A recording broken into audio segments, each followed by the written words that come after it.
Australians could receive an extra $200 to $400 in a one-off cash bonus from the government to help ease the climbing cost of living. But before that hits your bank account, now is the perfect time to ask your boss for a pay rise. So recruitment specialist Roxanne Calder is here with some advice to help you to increase your income. Roxanne, good morning to you. Thanks for joining us today. Thank you. Where should people start? Look, it's a tricky question because it's not easy to bring up because it's always about money. But the first thing to do is pull out your job description, because that's like a roadmap to say this is what I should be doing in my job, and it'll help you to have the objectives in mind. When you're looking at that, also have a look at the achievements and contributions that you've also been making, not just in the last week, but in the last year.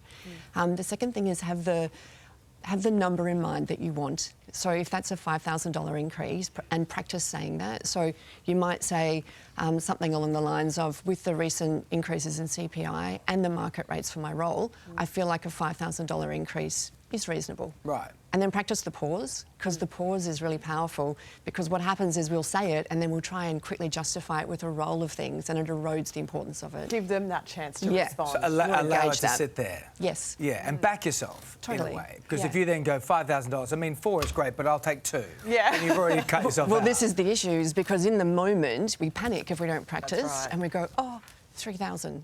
And then we sound like we're begging, and you've got to be strong. So look, if a raise is not on the table, though, which it may not be because some businesses are still trying to get back on their feet post-COVID, what can you do that's going to benefit your negotiation with your employer?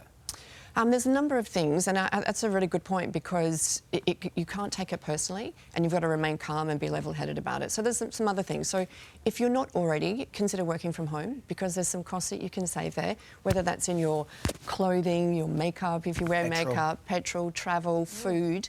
Plus, also, you can claim some of those taxes back on tax, some of those costs back on tax for you. You can ask for extra contributions to super. You can ask for childcare assistance, health. So health can be for you and your family anywhere from like $1,000 to $7,000. And you can also ask for assistance with education and training, which is protecting your future self. Okay, and if you are switching jobs, entering a new workplace, working with a new employer, what are some ways to maximise your income at that pivotal time? Yeah, so that's the best time to do it. So make sure that in the beginning, so in any of the interview phases, if you're being asked that question, that you set up those non-negotiables from the beginning, so you're on the same page and there's no surprises. And then when you get to offer, that's the time to be able to do that. Use an agency as well, because they're good at that. They're good at negotiating on your behalf if it can get a little bit scary at times to do that. But absolutely, you're in the best position to do that when you're changing jobs.